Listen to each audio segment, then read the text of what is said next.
I begin with an apology. If you find my voice is not very clear, crisp, and confident, there are three good reasons. One, my accent, which may bother some of you, was given to me by my mother, and I cannot do anything about it. Two, English is not my second language, it was my fourth language. And the third would be what is relevant to this session, where I was asked to talk about my experience, which is, for the last 20 years, a well-known but unwelcome stranger sought my company and has dogged me every day of my life. You know the stranger as Parkinson's disease, and I refer to it as Miss PD. Miss PD sneaked into my life, and even before I knew it,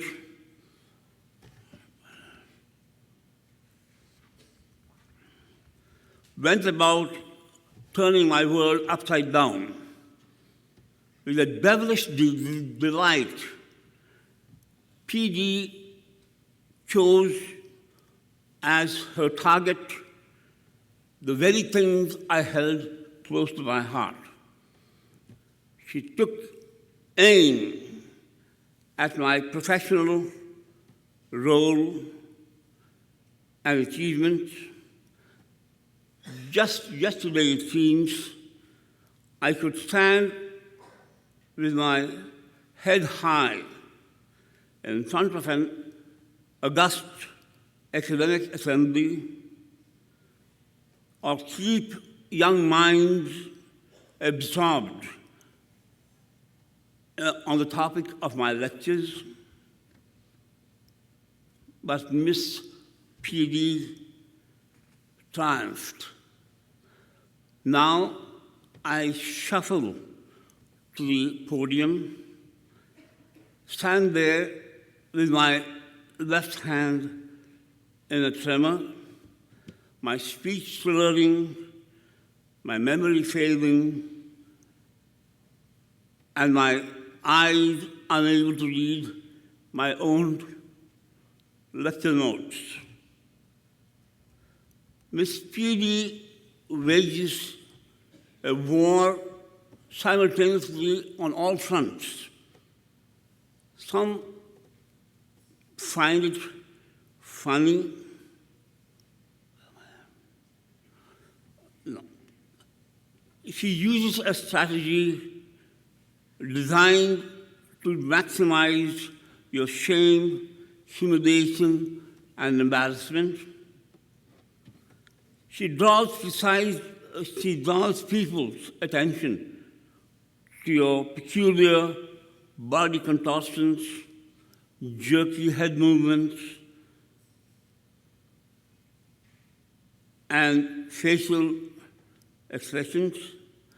Some find it funny when you walk awkwardly and with an ungainly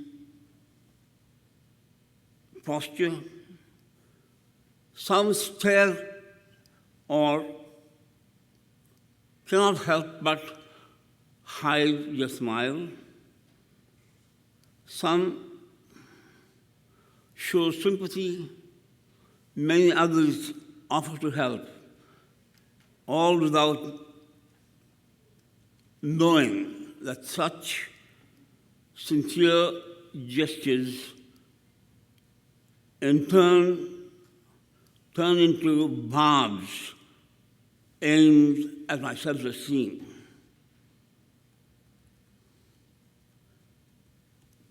Your mumbling, garbled words and unfinished sentences make you uninteresting and pitiable.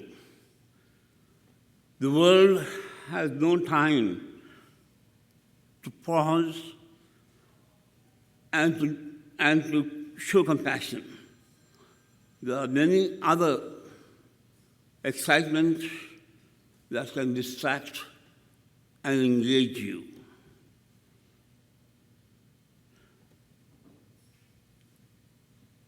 PD carries other nefarious tricks in her bag. She tears apart family life, dampens social interaction, and isolates you from children and friends. It pushes you to the edge of depression. But before I run out of time, I will give 15 minutes for this presentation. I need to make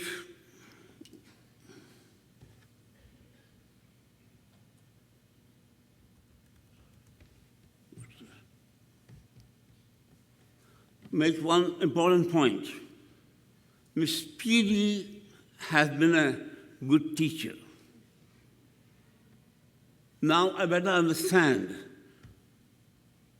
what the difference is between cure and care, between giving excellent clinical care and healing resident care. The difference between being resident-centered and person-centered. Person-centered suggests that the caregiver not only pays attention to your body and to your clinical needs, but is aware of what happens in your heart, what happens to your psyche, what happens to your self-esteem.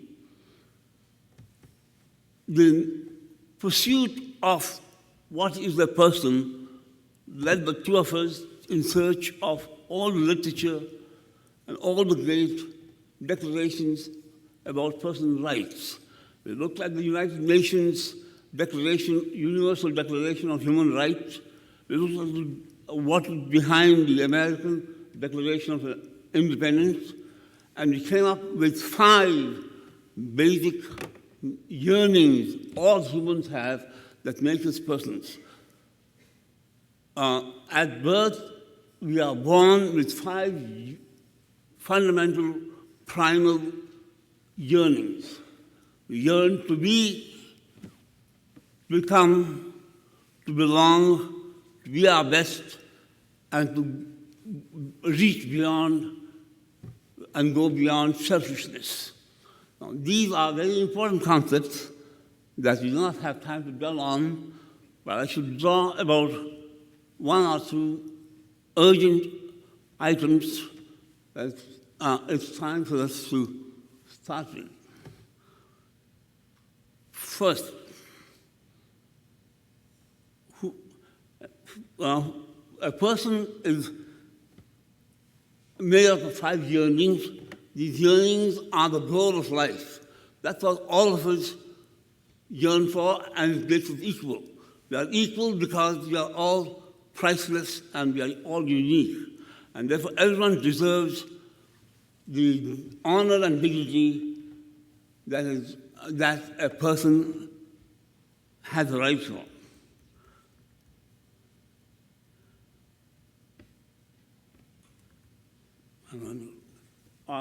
Let me draw 3 conclusions. Number 1, in nursing homes, in nursing home care, we have done our best. I think we have done a very good job in meeting at least 4 of these 5 goals. But what we have not done is, we have not looked at, we have used the word resident-centered or patient-centered, but I have not referred to the concept of person-centeredness. Person-centered means, in a caregiving situation, not only is the resident or the patient who is the focus of our care attention, but the nurse's aide, and the caregivers are also persons. They come to the therapeutic event with their own problems. I should say in passing, we have authored a book that is about to come out in July or so, which we call The Return of Compassion to Healthcare. There you talk about how, in a surgical situation, for instance, the doctor who is about to conduct a serious operation may have just come to the operating room knowing that he has been sued for, he's been named in a malpractice suit. Now, how does he or she do her work with that burden? The nurse comes to the operating room to help when she has been told that she's going to be laid off next week. The CNA comes to the nursing home after having been battered by a brutal boyfriend. All these, which means all of us are patients and all of us are healers. We cannot be ignoring the problems the staff and the caregivers bring to the caregiving event. Therefore, there's as much obligation on the part of each of us to each other. We are all patients and we are to be all healers, which means our goal is not a caregiving, curing the body, but creating a healing environment where everyone follows the dictates of a compassionate culture. A compassionate culture is a culture where we trust one another, where we are mutually supportive, where courtesy is the rule of behavior and kindness is the ruling, mutual caring is the ruling principle.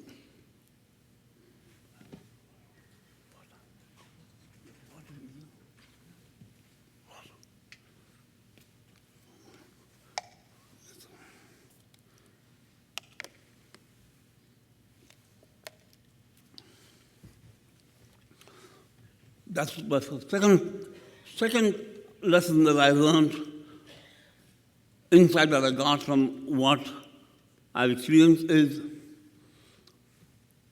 the last of the 5 yearnings. The yearning to go beyond ourselves, beyond rise above selfishness, and to do good to others. That has 2 parts. Part 1 is trying to find meaning in life. Meaning and purpose have been shown now scientifically in terms of brain functions and so on, are the best predictors of whether you're going to survive your suffering and your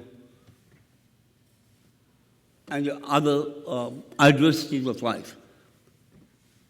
All of you have heard about Viktor Frankl, the man who was a prisoner in Hitler's camps. He was a psychiatrist who had worked with a lot of women who were about to commit suicide or had tried suicide. He writes in his book, Man's Search for Meaning, he says he could predict that day who was the one who was going to die for everyone else. And discovered those who had meaning, those who had purpose in life, were able to come the worst brutality in life and live beyond it. Because it says, if there's no way out, there's always a way through. And meaning makes us sublimate our suffering. And in that case, in that sense, we have not done a very good job in our nursing home. We have not taught or preached how we can find meaning in our suffering, how we can rise above the troubles of the day and find redemption in chronic illness or acute care needs. The second part of that is that nursing homes probably are the biggest wasteland of talent and skills. These are people in our nursing homes who have been mothers, fathers, teachers, lawyers, and all others who have given to their lives, through all their lives, done good for others. And there's hardly any occasion in our nursing homes to show, not only to show off the talent, but to go out and help others. There have been, in our book, we talk about several instances where nursing home residents feed the poor, they act as hospice workers, they do foster grandparenting, which means the whole day long, instead of them thanking others, some people now thank them. And that is what we all yearn for. And that's one of the things I'm suggesting it's time that we begin. Thank you.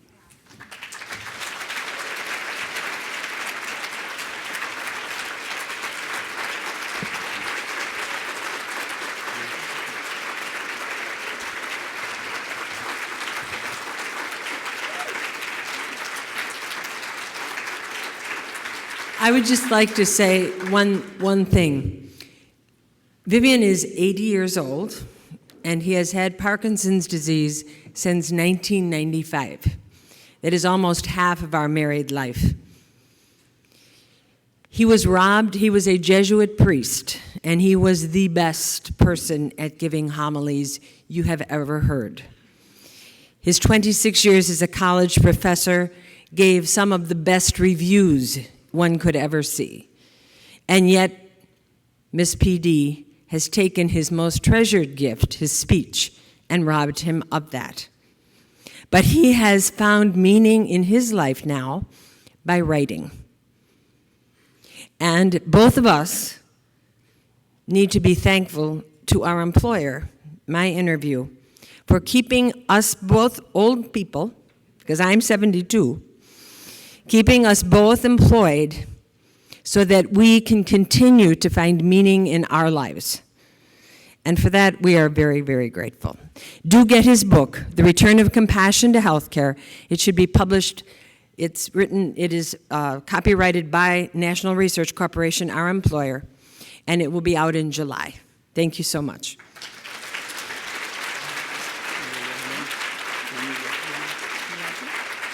Richard will help you.